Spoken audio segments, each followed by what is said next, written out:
नमस्कार, प्रणाम, जय हिंद, जोहार। मैं हूं राजेश पांडे और आप देख रहे हैं मुनादी चौपाल। आज मुनादी चौपाल में हमारे साथ हैं अनुसूचित जनजाति के पूर्व राष्ट्रीय अध्यक्ष नंद कुमार साय जी और भाजपा के कद्दावर आदिवासी नेता माने जाते हैं, कई बार के सांसद, कई बार के विधायक रहे हैं। आज हम मुनादी चौपाल में बात करेंगे एक ऐसे मुद्दे की जिसकी चर्चा आज पूरे न केवल जसपुर में बल्कि पूरे प्रदेश में हो रही है।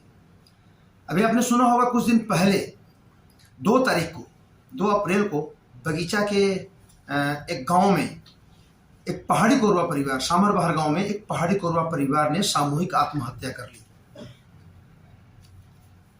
एक मासूम बच्चा जिसकी उम्र 1 साल और एक बच्ची थी 3 साल और 35 वर्ष का व्यक्ति था और 22 वर्ष की वो महिला थी। मतलब पति पत्नी और 2 बच्चे जिन्होंने आत्महत्या कर ली। और ये इस आत्महत्या का अभी तक स्पष्ट कुछ पता नहीं चल पाया है कि आखिर किन वजहों से उन्होंने आत्महत्या की, आखिर क्या वजह थी। मौके पर नंद कुमार साय जी भी वहां पर गए थे। वहां पर उन्होंने क्या कुछ देखा, क्या कुछ महसूस किया, इन्हें क्या लगता है, हम इस मसले पर सीधे इनसे बात करते हैं और जानने की कोशिश करते हैं कि मतलब जब वहाँ ये पहुंचे तो उन्होंने क्या देखा, क्या महसूस किया और इन्हें क्या लगता है। साय जी, मुनादी चौपाल में आपका स्वागत है। धन्यवाद। आप जिस दिन घटना हुई थी 2 तारीख को सामरबहार में, आप वहां पर गए थे, वहां पर आपने क्या कुछ देखा? मैं सबसे पहले तो गया, वहाँ पर प्रशासन का पूरा अमला गया हुआ था। कलेक्टर, एसपी, थानेदार और सारे लोग थे, तहसीलदार, एसडीएम। और वहाँ एक तरह से बगैर बताए सबके चेहरे पर मातम पसरा हुआ। सब लोग बहुत व्यथित थे, दुखी थे उस घटना को देखकर। मैं भी जाकर के वहां देखा, कुछ अधिकारी साथ में वहां पर मौजूद थे। उस पेड़ को मैंने देखा जिसमें जो पुरुष था उस परिवार का मुखिया राजू राम, 35 साल उसकी आयु थी। उनकी पत्नी श्रीमती भिनसारी, 22 साल उसकी उम्र। और उनकी एक लड़की थी जिसका नाम देवंती, वो 3 साल की। बेटा बहुत छोटा था, 1 साल या 1.5 साल उसको कह सकते थे, देवसाय, दूध मुहा बच्चा। ये सब उस पेड़ पर लटके हुए थे। फीता में दोनों छोटे बच्चों का, भिनसारी का और देवसाय, जानकारी नहीं मिली मुझे। आज तक, अभी तक ये समझ में नहीं आया कि कारण क्या हो सकता है इस मृत्यु का। मैंने एसपी से, कलेक्टर साहब से बात नहीं हो पाई। मैं कहा कि इसको ढूंढो भाई, हमको समझ में नहीं आ रहा है कि क्या मामला हुआ, कैसे ये हुआ।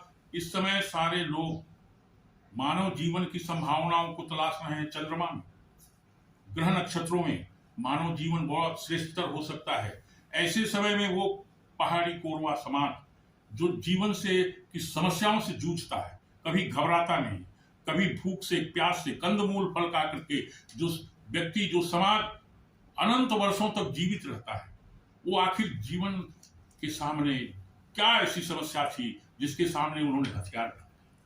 सर जी, आपको क्या लगता है कि ये एक मासूम बच्चा, 1 साल का, 1.5 साल का, 3 साल की बच्ची, खुद से तो फांसी लगाई नहीं हुई, तो क्या कुछ लगा आपको, मतलब क्या वजह हो सकती है?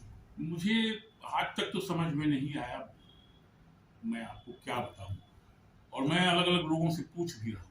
अभी मैं थानेदार से करीब आधे घंटे बात की, बोले क्या कारण है, बोले हम लोग भी बहुत पता लगा, लेकिन आज तक समझ में नहीं आया। अभी तक मुझे ये समझ में नहीं आ रहा है कि ये ऐसी अंतिम यात्रा को इन्होंने बड़ा रंगीन बना करके किया है। इनका समझ में नहीं आता है। जैसे कोई, हम लोग कहीं शादी में, बाराती में, किसी के कोई उत्सव में, कोई अच्छा फंक्शन में जाते हैं और उस समय जिस तरह से परिधान पहन के जाते हैं, अच्छे वस्त्र का अलंकरण करके जाते हैं, उस तरह की है इनके परिधान। पति पत्नी दोनों बच्चों को अच्छे वस्त्र पहनाए गए हैं और उसके बाद उस पेड़ में लटके हुए दिख रहे हैं। सबका पैर नीचे है, लेकिन सामान्यतः जो जानकारी मिली है, मृत्यु तो हुई है फांसी से। और अभी तक मेरे को समझ में नहीं आ रहा है। मैं प्रशासन को पूरी और इस सरकार को भी ये कहना चाहता हूँ, ये आखिर ये मृत्यु इस परिवार की, इस कोरवा परिवार की क्यों ऐसे हुई। वो फांसी खुद ने लगाया है, ये तो सामान्य तो सभी लोग कह रहे हैं, लेकिन आखिर क्या कारण था, इसे खोजा जाना चाहिए, इसे ढूंढने की आवश्यकता है, इसको अनुसंधान किया जाए ताकि इस तरह की मृत्यु वहां पर आसपास में और बहुत बड़ा समाज बिखरा पड़ा है या दूसरा कोई और ये घटना ना घटे। इसके लिए पूरे प्रशासन को, पूरी सरकार को उनकी जिम्मेदारी है, उनका दायित्व है कि उसको ढूंढें, खोजें, क्या कारण था, क्यों ऐसी मृत्यु हो गई एक पूरे परिवार की, एक भरा पूरा परिवार का। और इस तरह के बहुत सारे परिवार हैं। मेरी ऐसी मैं सोचता हूं कभी जसपुर में ही इस विषय को लेकर के एक परिचर्चा, सारे अधिकारी, कुछ प्रबुद्ध जो पॉलिटिकल क्षेत्र में हो, राजनीतिक क्षेत्र में हो, जो सामाजिक क्षेत्र में हो, ऐसे लोगों को मिला करके इस विषय को ढूंढने के लिए कोई ना कोई परिचर्चा आयोजित इस जिले में होनी चाहिए। संभव हो सके तो बगीचा के अंतर्गत ही वहां पर ये समाज और कौन कौन रहते हैं उनको बुला करके उनसे भी चर्चा की जाए, क्या कारण हो सकता है, ये परिवार आखिर में जीवन को इस तरह से क्यों अलविदा कह दिया। सर जी, कुछ प्रशासनिक अधिकारियों से भी आपकी बात हुई होगी, पुलिस के अधिकारियों से भी बात हुई, क्या कहते हैं? अभी कोई कुछ बताने को स्थिति में नहीं है। मैंने सुना है कि वो जो कोई महिला समूह है, कोई अलग अलग लोग हैं, प्रशासन पूरा लोगों को लगा के रखा है कि जरा पता करो वो समाज कहाँ कहाँ पर है, कौन लोग हैं उनके जो साथ में रहते थे, उनके निकटतम लोग कौन कौन थे, उनको खोजो। और मैंने भी कहा है कि जरा पता तो करो कि क्या मामला है। और मेरी ऐसी कल्पना है इसमें कि एकदम से सहज ढंग से तो कुछ समझ में नहीं आ रहा। ऐसा यक्ष प्रश्न है, इसका उत्तर ढूंढना बहुत कठिन दिख रहा है।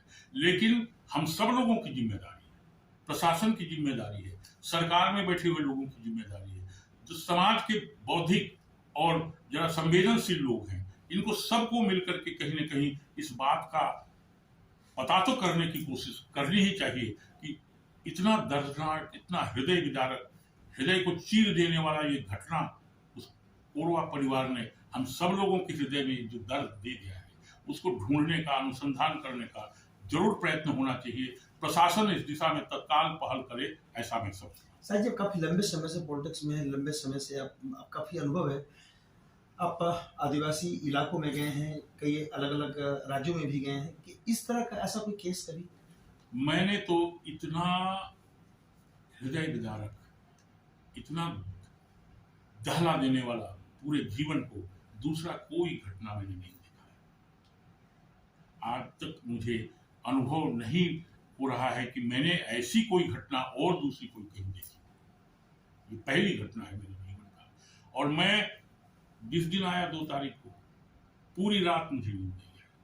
मैं बहुत कोशिश किया करवट ले लेकर के, लेकिन पूरी रात लगभग में जग सर जी, गया। एक तथ्य और सामने आ रहा है कि उनके घर में कुछ खाने का अनाज नहीं था, कोई ऐसी एक्टिविटी नहीं थी जिसको देख कर लगता कि इनके घर में खाना बना होगा।